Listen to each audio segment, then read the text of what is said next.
মঙ্গলবার দুপুর থেকেই মিছিল নিয়ে সমাবেশস্থল শহীদ মিনারে আসতে শুরু করে সারা দেশ থেকে আগত মুক্তিকামী জনতা।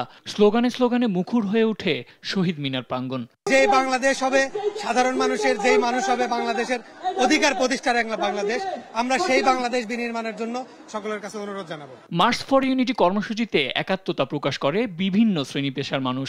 সামনে ভালো কিছু আশা করতেছি, সংস্কার হবে ইনশাল্লাহ। এমন একটা বাংলাদেশ চাই যে বাংলাদেশের শাসকরা হবে এদেশের জনগণের সেবক। এ সময় ৭২-এর সংবিধান ভারত থেকে শেখ মুজিব আমদানি করেছে বলে মন্তব্য করে তারা।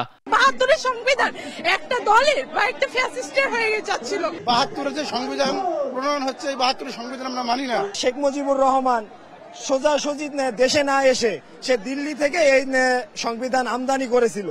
আমাদের সবচেয়ে বড় দাবি হচ্ছে যে এই সংবিধান আমরা চাই না।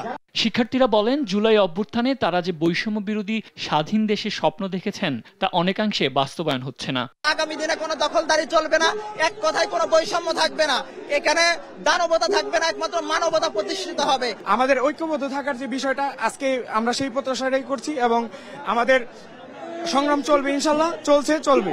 ফ্যাসিবাদের দোসর আওয়ামী লীগ যেন কোনোভাবে পুনর্বাসিত না হয় তার নিশ্চয়তা চান তারা। ফ্যাসিবাদ আওয়ামী সরকার যাতে বাংলাদেশের আসার পরে তাদের যাতে সুষ্ঠু বিচার হয়। এদিকে বাগেরহাটে শিক্ষার্থীদের গাড়িবহরে হামলা ও সংঘর্ষের ঘটনায় তীব্র নিন্দা ও জড়িতদের শাস্তির দাবি জানান ছাত্র জনতা। সাদ আহমেদ, দেশ টিভি, ঢাকা।